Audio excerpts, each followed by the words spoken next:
Today I'm reviewing the SMSL R1 gaming DAC and headphone amplifier. Interesting stuff. Let's get it.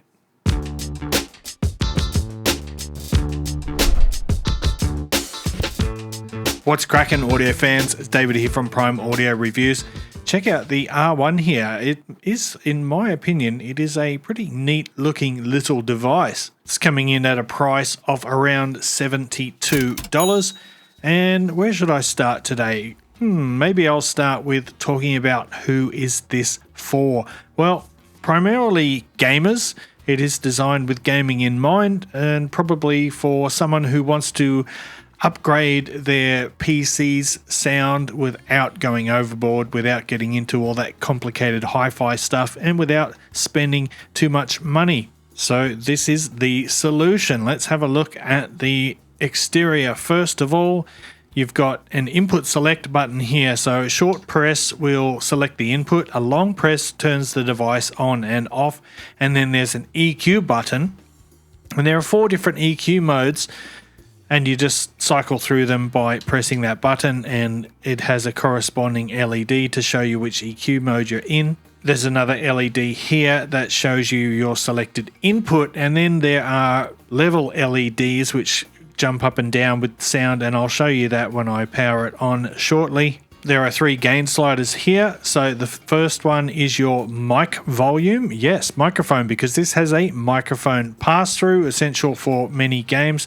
Then you've got treble and bass controls. So you got quite a bit of options for EQing. You've got the 4 EQ modes here, and then you've got the additional tone, treble and bass tone controls there. Finally, on the front, you've got this lovely big volume knob. It's super smooth, got a really smooth action, and it feels good. You know what? The whole device feels really good in the hand. It's all metal. It feels very solid and robust. You know, it feels a lot better, well built than the SMSL, what is that thing called? The DS200, that's the one I'm trying to think of, the one with the cyberpunk design. You can see the little hint of orange here as well. So yeah, it's definitely a sign of gamerism, is that little orange color there on devices. Now, there are 3 input methods. You've got a USB Type-C, an optical and coaxial input. The second USB port there is for power.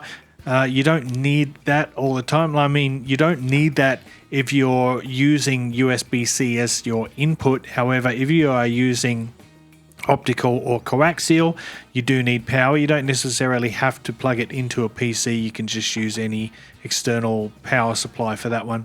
And then you've got these RCA line outs, so you can actually hook this up to powered speakers too. And by the way, when you have speakers plugged in, if you plug a headphone into the front, that will automatically relay switch off the line out and only output to the headphones. So there are 3 jacks on the front here. The first is a microphone, and the second one is a 3.5mm headphone out, and the third one I should say is a 4.4mm headphone out. So it's pretty solid in terms of connectivity, and yeah, it just looks so nice, doesn't it? It doesn't have a discrete decoder chip. It's got some built-in solution which isn't stated in the specifications. But anyway, let's have a look. Let's turn this baby on and we'll have a look at these pretty lights. So there we go. And now as I'm playing music, you can see those little LEDs coming to life, and that's a pretty cool effect. I wish more devices did that. I know some people find it distracting, but I kind of like a flashy visual display, and especially one that gives you the option to disable it or turn the lights off. Alright, let's talk about how this thing sounds. We've got to keep in mind the power output is reasonably, well, it's pretty low actually. It's only like 120 milliwatts, which isn't a lot of power at all. It is enough for any IEMs, and it is enough for most gaming headsets. But you don't want to be plugging in, you know, Sennheiser HD600s or anything with high impedance into this. That's not going to work out well. So just keep that in mind. And I'm sure if people are just interested in, you know, affordable little gaming setup like this, they're probably not planning to use it with high-end headphones anyway.